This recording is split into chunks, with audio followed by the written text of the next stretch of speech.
आपका लियो मूवी में। तो इस मूवी की शुरुआत में दिखाते हैं घास फूस न जमने वाली एक बंजर जमीन को, जहां दो लोग छिपकली जैसे कई प्राणियों को ट्रैप में फंसाकर उनको उठा रहे होते हैं। लगता है ये उनको घर ले जाकर पकाना चाहते हैं।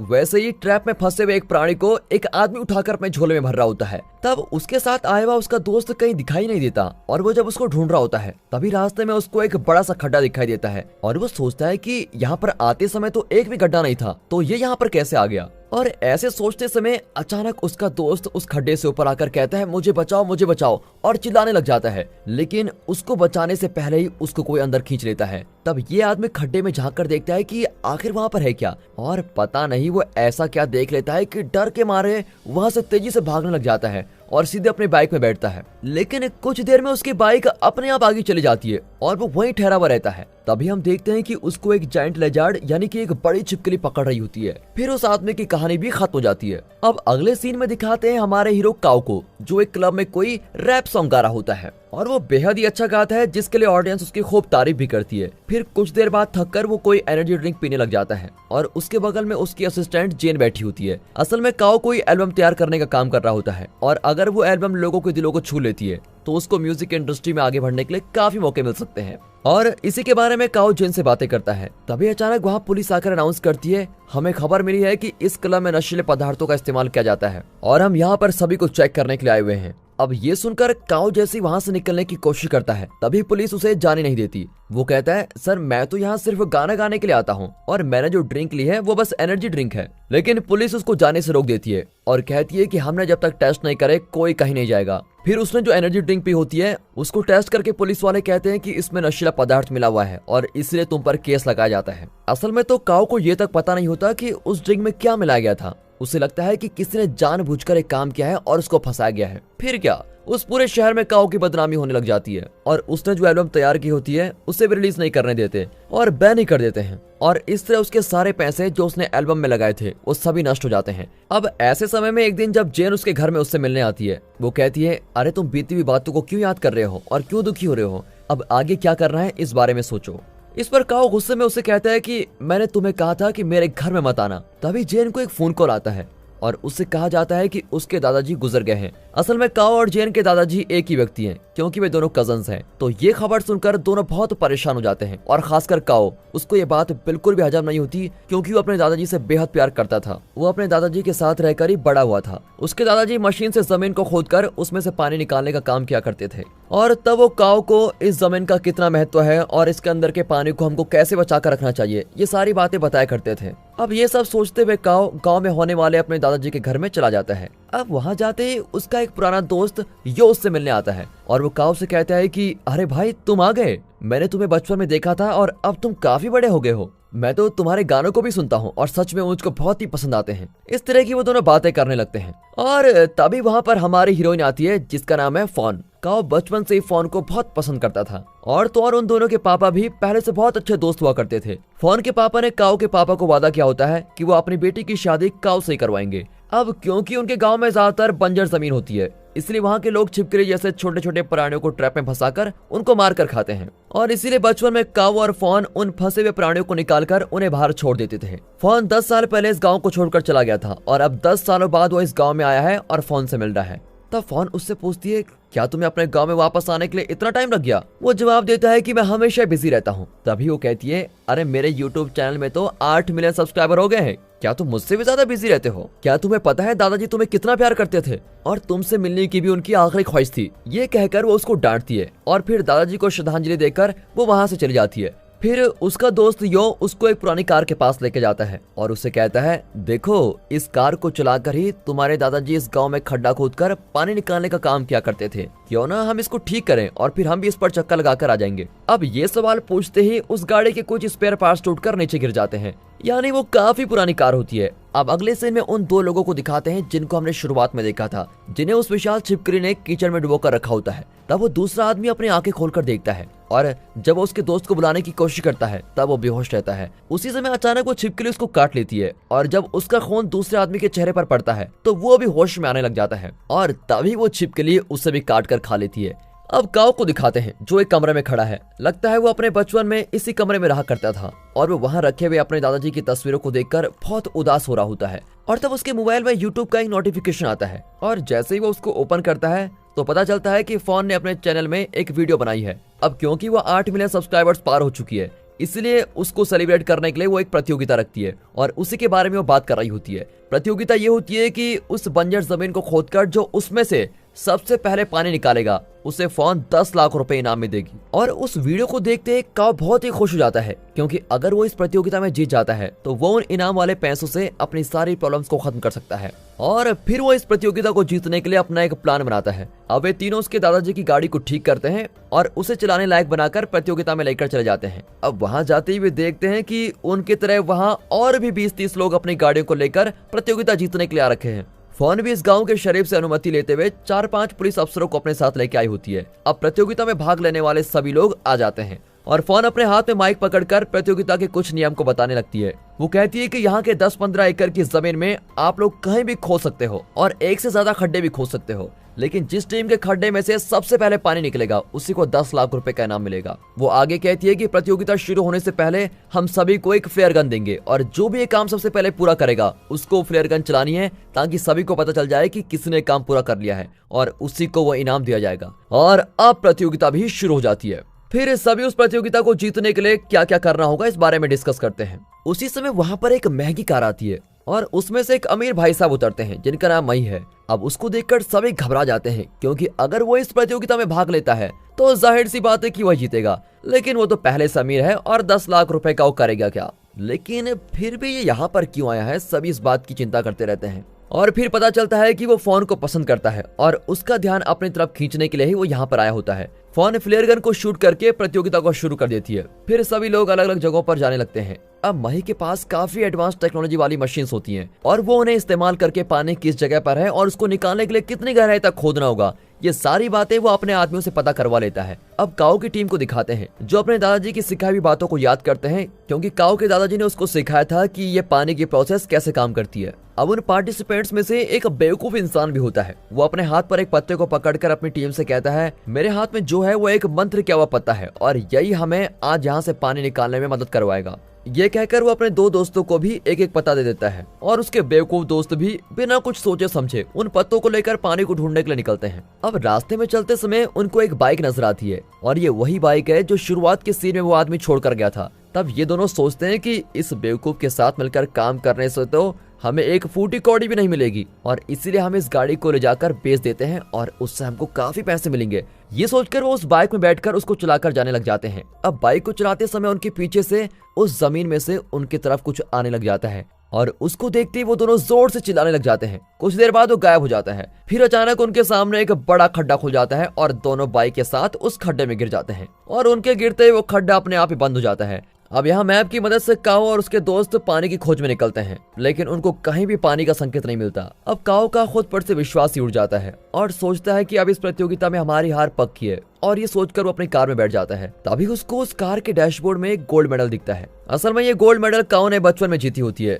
और उस समय उसके दादाजी ने उससे वादा किया था कि वो उसे गोल्ड मेडल देने वाले फंक्शन में जरूर आएंगे, लेकिन अंत में किसी कारण से वो आ नहीं पाए और इसी बात से काओ को बहुत दुख भी हुआ था और तब से उसने अपने दादाजी से बात करना बंद कर दिया था और इसीलिए वो उस गाँव को छोड़कर बाहर निकल गया था। इतने सालों बाद भी वो अपने दादाजी से नाराज था। ये सब सोचकर वो फिर उस कार में कुछ ढूंढने लग जाता है और तब उसको वहाँ पर एक नक्शा मिलता है। उसमें पानी कहाँ पर मिल सकता है और कहाँ खोदने पर जल्दी पानी मिल सकता है, ये सभी बातें उस नक्शे पर उसके दादाजी ने मार्क की होती हैं। अब वे उनके नए मैप को दादाजी के पुराने मैप के साथ तुलना करते हैं और पानी कौन सी जगह पर मिल सकता है ये ढूंढने लगते हैं। वहाँ धीरे धीरे अंधेरा होने लग जाता है और वहाँ के सभी लोग कहते हैं कि अब हम घर जा रहे हैं, कल वापस आकर खोदेंगे और ये कहकर वो निकलने लगते हैं। लेकिन कोई कोई काफी दूर से वहाँ पर आए होते हैं और वे लोग वहीं ठहरने का फैसला करते हैं। उनमें से एक टीम वहीं बैठकर एक छिपकली को पकड़कर खा रहे होते हैं और उनमें से एक आदमी बहुत शराब भी पी लेता है और कहता है मुझे सुसु आ रही है और अकेले में उठकर चला जाता है। फिर वो अपने गिलास से चांद को देखते हुए कुछ गाने गाने लग जाता है और तब उसे दूर से कुछ उड़कर आता हुआ नजर आता है और वो सोचता है कि ये तो काफी बड़ी तितली है, लेकिन वो असल में तितली नहीं विशाल छिपकली होती है और वो उस आदमी का सर अलग करके उसको फेंक देता है। अब उसका खून उसके दोस्तों के सामने आकर गिरता है, जिसको देखकर वे दोनों बहुत डर जाते हैं और वहां से भागकर अपनी कार में जाकर बैठने लगते हैं, लेकिन उनकी कार की चाबी वहां पर नहीं होती। और चाबी को ढूंढते समय उनकी कार लड़खड़ाने लग जाती है और वो छिपकली अपने नाखून को उस कार में घुसा देती है। इससे घबराकर वे दोनों बाहर उठकर भागने लगते हैं और तब ये टोपी वाला इंसान कहीं पर गिर जाता है और वहाँ वो उसके मरे हुए दोस्त को देखता है और उसी के पास कार की चाबी होती है। वो उससे चाबी ले लेता है और फटाफट कार में जाकर बैठकर उसको स्टार्ट करता है और जैसे ही वो कार को स्टार्ट कर रहा होता है तो उसके सामने उसका दूसरा दोस्त खड़ा दिखता है और वो उसे कहता है कि अरे दोस्त, चाबी मिल गई है, चलो गाड़ी में बैठ जाओ। लेकिन वो वहां से हिलता ही नहीं है और फिर ये कार से उतरकर ये देखने के लिए जाता है कि उसको हुआ क्या है और फिर वो देखता है कि उसके सर पर एक लंबा नाखून घुसा हुआ है और गौर से देखने पर वो उस छिपकली को उसके सामने खड़ा देखता है। डर के मारे कांपकर जोर से चिल्लाने लग जाता है। अगले दिन फोन और पुलिस उन तीनों इंसानों को ढूंढने लगते हैं जो गायब हुए हैं। वे उनकी कार के पास आते हैं और तलाशी लेते हैं। उनकी कार भी वहाँ पर होती है और उनकी सारी चीजें भी वहाँ पर होती है, लेकिन वो तीनों ही कहीं नजर नहीं आते क्योंकि उस छिपकली ने उनको खा जो लिया है। तब फोन उस पुलिस से पूछती है कि उन तीनों को क्या हुआ होगा, वो कहाँ गए होंगे। पुलिस जवाब देती है कि ये हमें भी नहीं पता, इस गांव में ऐसे पहले भी हुआ है और कई लोग अचानक गायब हो जाते हैं और उनको क्या हुआ है ये आज तक किसी को पता नहीं चला। तब फोन ये सब सुनकर बहुत घबरा जाती है और उसे कहती है कि आप ये सब क्या कह रहे हैं, फिर तो ये प्रतियोगिता रखने से लोगों की जान को खतरा हो सकता है और इसीलिए हमें इस प्रतियोगिता को बंद करना होगा।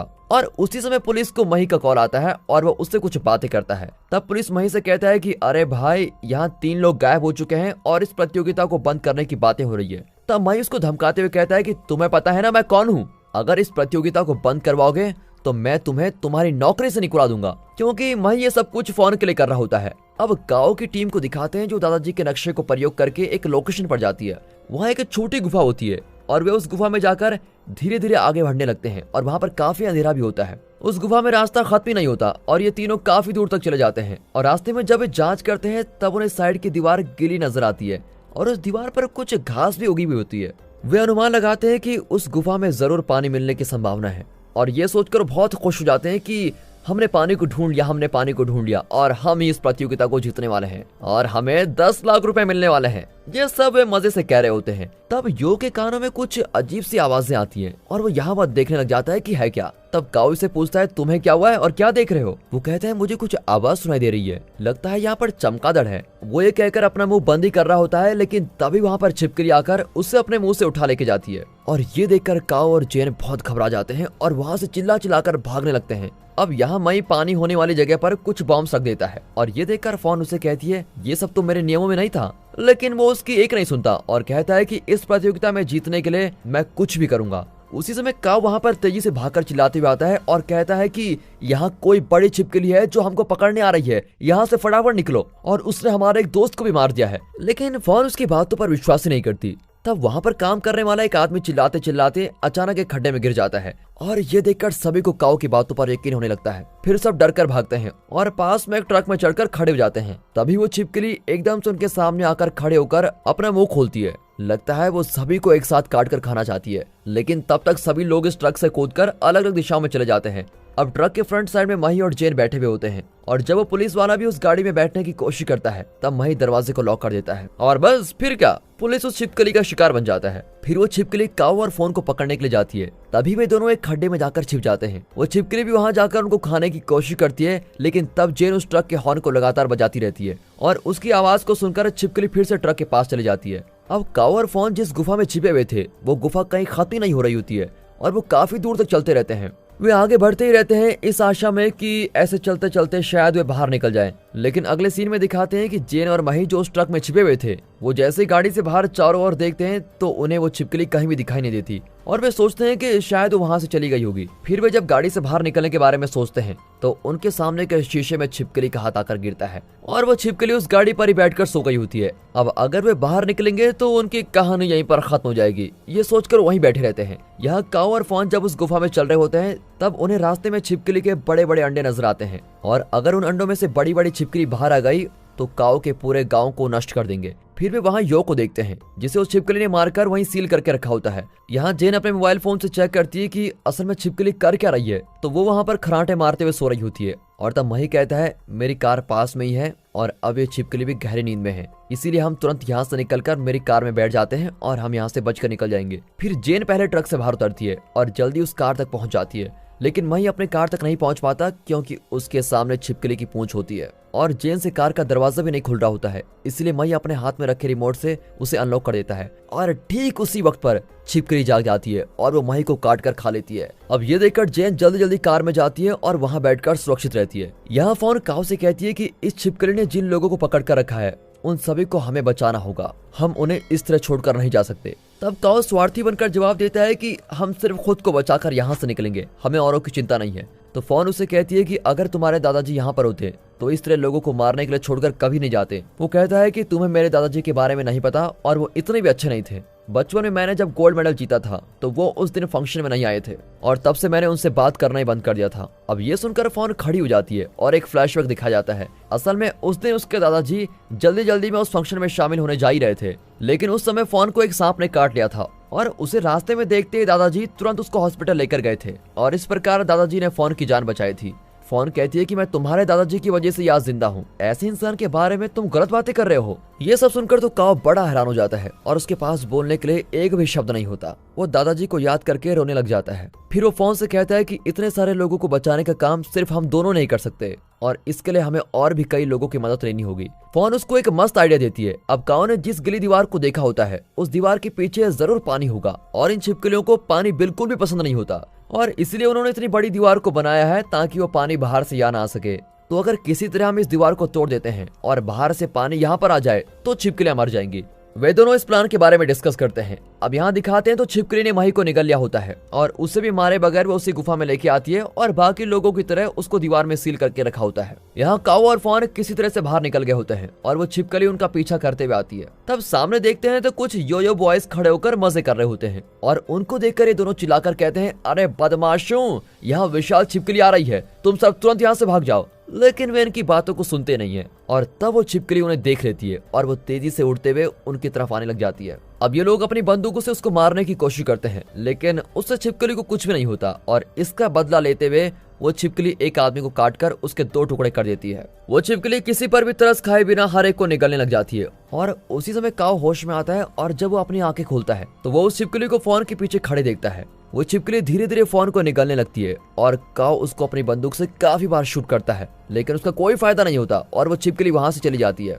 अब काऊ उस छिपकली के पीछे जाने लग जाता है लेकिन वो लड़के उसको ऐसा करने ही नहीं देते। वे उसे कहते हैं कि भाई अब तो उसने फोन को मार ही दिया होगा। काऊ कहता है नहीं, उसने उसे जरूर जिंदा रखा होगा क्योंकि वो अपने अंडों में से बाहर आने वाले बच्चों के लिए खाना जमा कर रहा है और फोन को भी वो बचा कर रखेगा। वो आगे कहता है कि इसके पहले कि वो फोन को खा जाए मुझे तुरंत जाकर उसको बचाना होगा। फिर वो अपने फ्लेयर गन से आसमान में शूट करता है और उस सिग्नल को देखकर दूसरी टीम भी उस जगह पर पहुंच जाती है और जेन भी अपने साथ कई लोगों को लेकर वहां चली जाती है। वे सब आकर पूछते हैं कि क्या बात, तुमने पानी ढूंढ लिया? तो काऊ उन सभी को उस छिपकली की वीडियो दिखाकर कहता है कि यहाँ छिपकली इस गांव के लोगों को मार रही है और हमें इसे पहले मारना होगा और इसके जाल में फंसे हुए लोगों को हमको बचाना होगा। इसके लिए मेरे पास एक अच्छा आइडिया है। अब छिपकली को दिखाते हैं तो ये फोन को गुफा में लेके आ गई है और जब वो उसको भी दीवार में सील करने जाती है तो ऊपर से सभी लोग लगातार हॉर्न बजाते हैं और उस आवाज को सुनकर छिपकली जल्दी जल्दी बाहर आने लग जाती है और तभी यो होश में आकर फोन को पुकारने लगता है। बाहर सभी लोग लगातार हॉर्न को बजाते रहते हैं और जब वो छिपकली अचानक से बाहर आ जाती है तो वो छिपकली उनके बनाए गए ट्रैप में फंस जाती है और फिर लोग अपनी गाड़ी में रखे हुए बोर मशीन को ऑन करके उस छिपकली को मारने के लिए उसके पास आते हैं लेकिन ऐन वक्त पर उसके गले में लगा हुआ ट्रैप खुल जाता है और सामने के 2 लोग उसका कुछ भी नहीं कर पाते। काऊ की बोर मशीन छिपकली के हाथों में घुस जाती है और फिर इससे गुस्से में आकर छिपकली काऊ को एक ही शॉट में मार डालने के लिए अपना हाथ आगे बढ़ाती है लेकिन तब तक काऊ जल्दी से बाहर आकर गिर जाता है। अब वो छिपकली और काऊ आमने सामने खड़े हैं। तभी बाहर का एक इंसान छिपकली के चेहरे पर एक बोतल को फेंक देता है जिससे उसके चेहरे पर आग लग जाती है और उस दर्द को सहन न कर पाने से छिपकली फिर से गुफा में चली जाती है। उसी समय जेन अपने साथ कई लोगों को लेकर उस गिरी दीवार के पास जाती है और वे सब उस जगह पर काफी बॉम्ब सेट कर देते हैं। इतना ही नहीं बल्कि उस छिपकली ने जिन लोगों को पकड़कर वहां सील किया गया होता है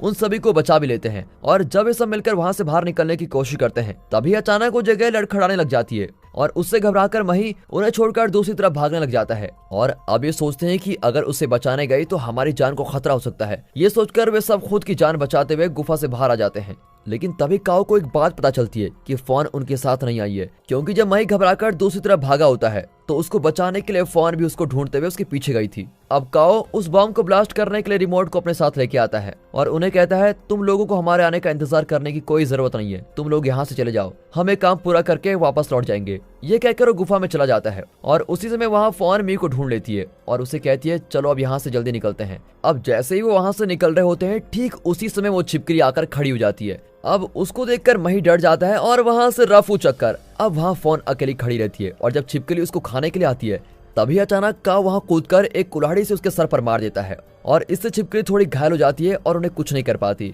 अब इस मौके का फायदा उठाते हुए वे दोनों वहाँ से बाहर भागने की कोशिश करते हैं, लेकिन छिपकली उनका पीछा करने लगती है। तभी वे भागकर एक बड़े से पत्थर के पीछे छिप जाते हैं और तब वो छिपकली अपनी पूंछ से फोन को उठा लेती है। वो काव को भी खाने जा रही होती है, लेकिन काव उसी समय अपने जेब में से फ्लेयर गन निकालकर उसके कान में शूट कर देता है और दर्द होने के कारण वो फोन को छोड़ देती है। फिर वे दोनों वहां से भागने की कोशिश करते हैं और भागते समय काव उस रिमोट के बटन को प्रेस कर देता है जिससे उनके सेट किए हुए सारे बॉम्ब फट जाते हैं और फिर उस दीवार के पीछे का पानी तेजी से बाहर बहने लगता है और पानी उस छिपकली पर आकर गिरता है और उसको डुबा देता है, उसके सारे अंडों को भी नष्ट कर देता है और आखिर में काव, फॉन, जेन और यो गुफा से बाहर आ जाते हैं और इतने सालों से सूखी पड़ी उस बंजर जमीन में अब कुछ समय बाद ही हरियाली पनपने लगेगी और अब उनको पानी भी मिल चुका है और इस प्रतियोगिता में काओ ही जीता है। अब हम सोचेंगे कि इतना कुछ हो गया, लेकिन मही का क्या हुआ? तो मही किसी तरह गुफा से बाहर निकल ही जाता है और तो और उसने छिपकली के एक अंडे को भी साथ ले लिया है और मही हंसते हुए उस अंडे को देख रहा है। और दोस्तों इसी के साथ ये मूवी यहाँ पर